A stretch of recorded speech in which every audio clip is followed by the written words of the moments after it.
आज 23 জানুয়ারি আমাদের অ্যানিভার্সারির আগের দিন।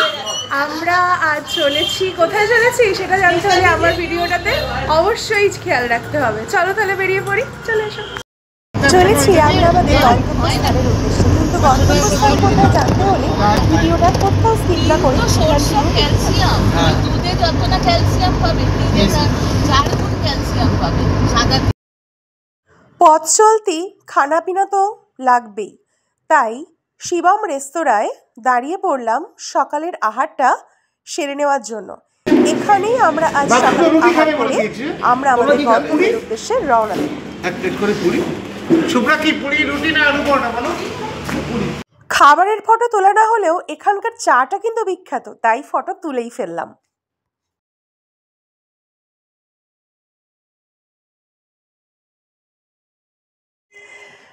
এখানে এসছি অথচ এখানে কোনো ফটোশ্যুট করবো না তা তো হয় না, তাই নিজের কতকগুলো এবং সবাইকার সঙ্গে বেশ কিছু ছবি তুলে নিয়ে আমরা পুনরায় আমাদের গন্তব্যের উদ্দেশ্যে রওনা দিয়ে দিলাম।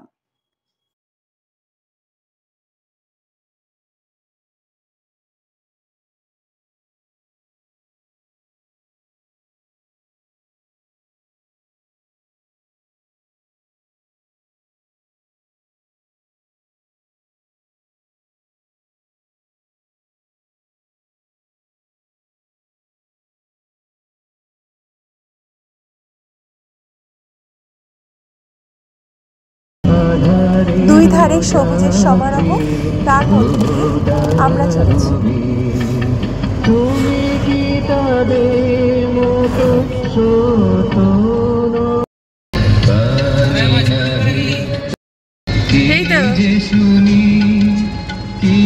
ছেলে আর মেয়েটা দাঁড়িয়ে ছবি তুলতে শুরু করে দেয়, হ্যাঁ এরকম অনেকেই করে।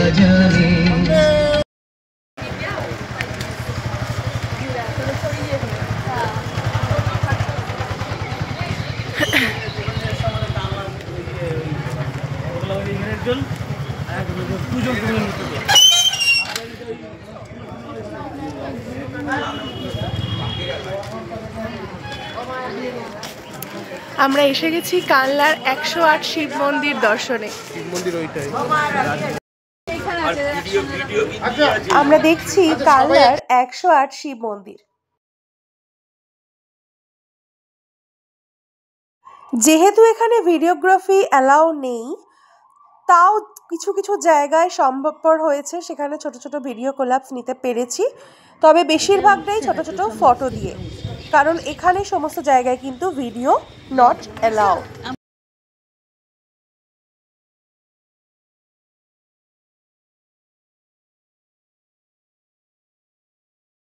সত্যি কথা বলতে কি, জায়গাটা ভীষণ সুন্দর, একটা প্রাচীন আভিজাত্যপূর্ণতার ছোঁয়া এখানে আছে। আর এই প্রাচীনতার বুকে এই ঐতিহাসিক সমৃদ্ধ স্থানটি আমার মনকে ভীষণভাবে আপ্লুত করেছে, তাই এমন ঐতিহাসিক সমৃদ্ধ জায়গায় আসবো, ফটো তুলবো না তা তো হতে পারে না। এখানকার মন্দিরের বিশেষ একটা আশ্চর্য বিষয় হচ্ছে, একটা করে শিব ঠাকুর শিবলিঙ্গ কালো, আর একটা শিবলিঙ্গ হচ্ছে এখানে আছে সাদা। এটা কিন্তু এই মন্দিরের বিশেষত্ব। ঠিক তাই, কালো শিবলিঙ্গ, তার সঙ্গে সঙ্গে সাদা শিবলিঙ্গ।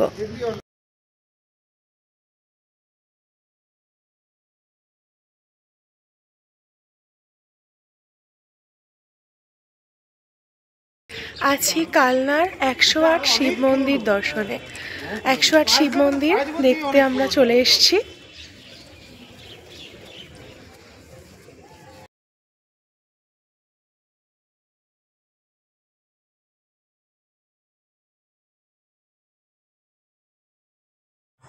দৃশ্যপট এতটাই সুমধুর যে সত্যি মনটা ভীষণভাবে ছুঁয়ে যাচ্ছে। শীতের ভ্রমণ মানেই যে দূরে যেতে হবে এমনটা কিন্তু নয়, আমাদের কাছাকাছি আছে এই ছোট্ট ছোট্ট ভ্রমণগুলো।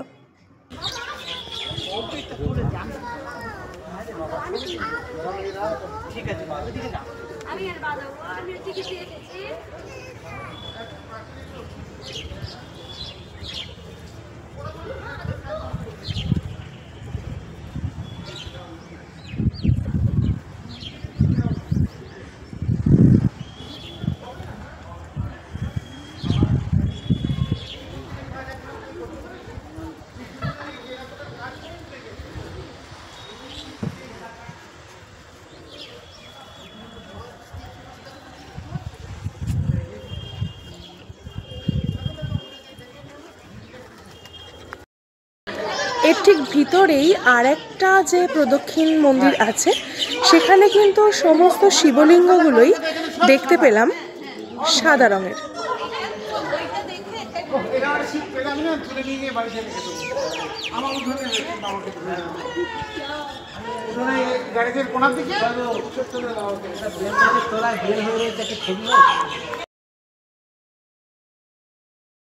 এরপর আবার একটু মায়ের, বাপির, আমাদের সবাইকারই একটু ছোট ছোট করে ফটো নিয়ে নিলাম, কারণ ভিতরে তো সর্বত্র ভিডিওগ্রাফি অ্যালাউ নেই, সেই জন্য।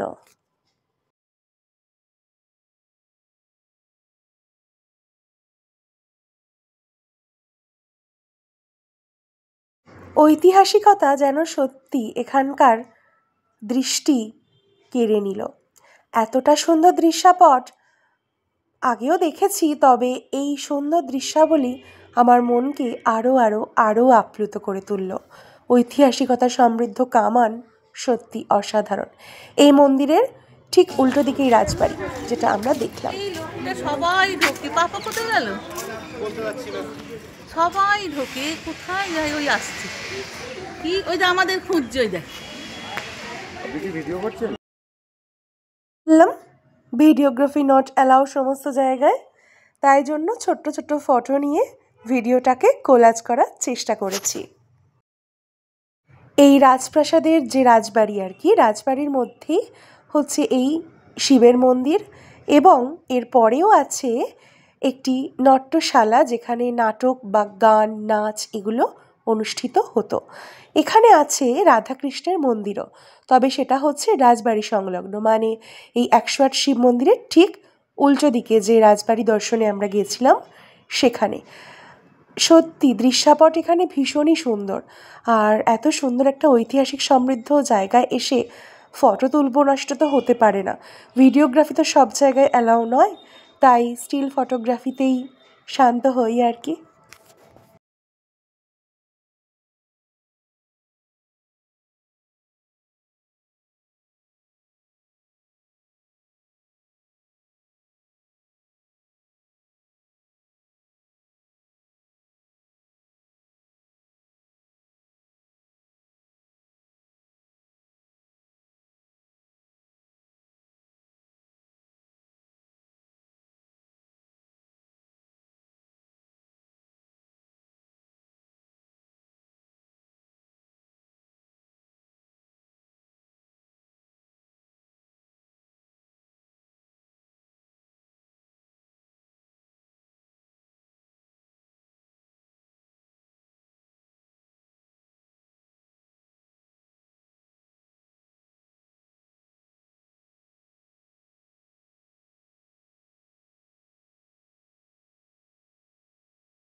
গরুর পাখি, আর সেখানেই আছে রাধাকৃষ্ণের মূর্তি। প্রণাম প্রভু, প্রণাম তোমাকে। বরাবরই রাধাকৃষ্ণ প্রেম আমার মধ্যে জাগরণ ঘটেছে। রাধাকৃষ্ণ আমার ভীষণ ভালো লাগে, আমার প্রিয় দেবদেবী বলতে পারো। অবশ্য দেবদেবতারা সবাই আমার কাছে সমান, তবে কেন জানি না রাধাকৃষ্ণের ওপরে আমার একটা আলাদা দুর্বলতা আছে। তো এই মন্দিরের যে কাজগুলো দেখো, জাস্ট অসাধারণ। এই ছোট ছোট ফটোর মাধ্যমে তোমাদের দেখানোর চেষ্টা করছি, কারণ আগেও বলেছি ভিডিওগ্রাফি তো অ্যালাউ নেই সব জায়গায়। তো এই টেরাকোটার পোড়ামাটির এই দৃশ্যপটগুলি আমার মনকে ভীষণভাবে ছুঁয়ে গেছে, বিশ্বাস করো তোমরা। অসাধারণ। পারলে একবার এই কানলার 108 শিব মন্দিরে অবশ্যই ঘুরে এসো।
মন্দির মসজিদ গির্জা সবই তো ভগবান, কিন্তু কেন জানি না রাধাকৃষ্ণর কাছে গেলে আমি যেন আটকে পড়ি, কোথায় যেন আমাকে টেনে রাখে এই রাধাকৃষ্ণ।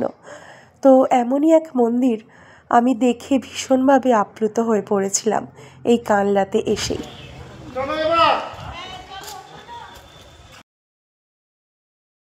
বারবার বারংবার রাধাকৃষ্ণ যে আমাকে বড় টানে, তাই এই কৃষ্ণ মন্দিরের সামনেও কতকগুলো আমরা নিজস্বী তুলে নিলাম।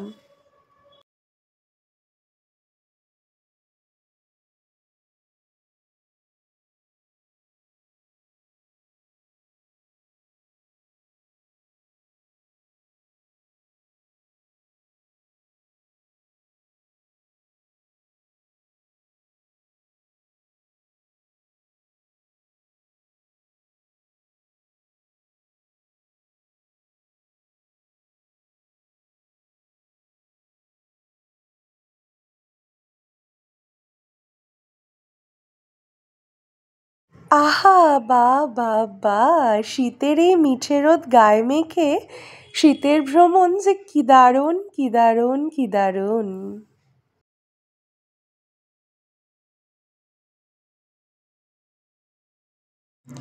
শ্রী চৈতন্যদেবের পাদুকা যুগল এখানে পড়েছিল। কথিত আছে এই যে বৃক্ষ, এই বৃক্ষ একসময় নষ্ট হয়ে গেছিল, শ্রী চৈতন্যদেব আলিঙ্গন করতে সেই শিশু বৃক্ষের আবার জাগরণ ঘটে। এই হলো সেই বিখ্যাত বৃক্ষটি।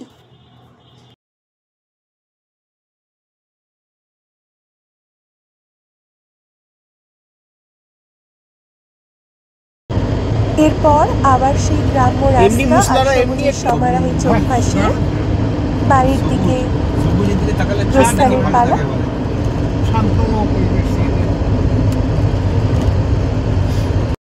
ভ্রমণ বৃত্তান্ত শেষ। আজকে 23 জানুয়ারি এভাবেই আমরা সেলিব্রেট করলাম, তার কারণ আগামীকাল 24 জানুয়ারি আমাদের 3rd অ্যানিভার্সারি। তো সেই জন্য সেই অ্যানিভার্সারি প্রি অ্যানিভার্সারি সেলিব্রেট হলো, কারণ 24th আমারও স্কুল, আমার হাজব্যান্ডেরও অফিস, তো সেই জন্য আমরা সেলিব্রেট করতে পারবো না, তার জন্য প্রি সেলিব্রেশন আজকেই করে ফেললাম। হঠাৎই এটা ছিল আমাদের কোনো প্ল্যান প্রোগ্রাম ছাড়া, হঠাৎ আমরা এই সেলিব্রেশনটা করলাম। কেমন লাগলো তোমাদের অবশ্যই জানিও। আর একটা বিশেষ কথা যেটা বলার, আমরা কিন্তু এই অম্বিকা কানলাতে গিয়ে 108 শিব মন্দিরের পাশাপাশি ভবা পাগলার বাড়ি সেগুলো প্রত্যক্ষিণ করেছি, কিন্তু ফটোগ্রাফি সেখানে অ্যালাউ নেই। এমনকি 108 শিব মন্দিরের ভিতরেও সমস্ত জায়গায় ভিডিওগ্রাফি নট অ্যালাউ, তাই ছোট ছোট পিকচারের মাধ্যমে আমি চেষ্টা করেছি আমার ভিডিও কোলাজটাকে সম্পূর্ণ করার। কেমন লাগলো আমাকে অতি অবশ্যই কমেন্ট বক্সে জানিও। ভালো লাগলে ফ্রেন্ডস, ফ্যামিলি মেম্বার সকলের সঙ্গে শেয়ার করে দিও। পাশে থেকো আমার সঙ্গে, ভালো থেকো, সুস্থ থেকো, এনজয় করো। টাটা, আসছি পরবর্তী অনেক ভিডিও নিয়ে। ততক্ষণ তোমরা সবাই ভীষণ ভালো থেকো আর আমাকে সাপোর্ট করো। আর যারা এতদিন আমার ভিডিও দেখেছো, ভিউয়ার্সরা আমাকে সাপোর্ট করেছো, লাইক করেছো, কমেন্ট করেছো, তাদের জন্য আই এম অনার, আমি প্লিজড প্রচণ্ড। তোমরা সবাই ভালো থেকো, এভাবেই আমার পাশে থেকো। Bye bye.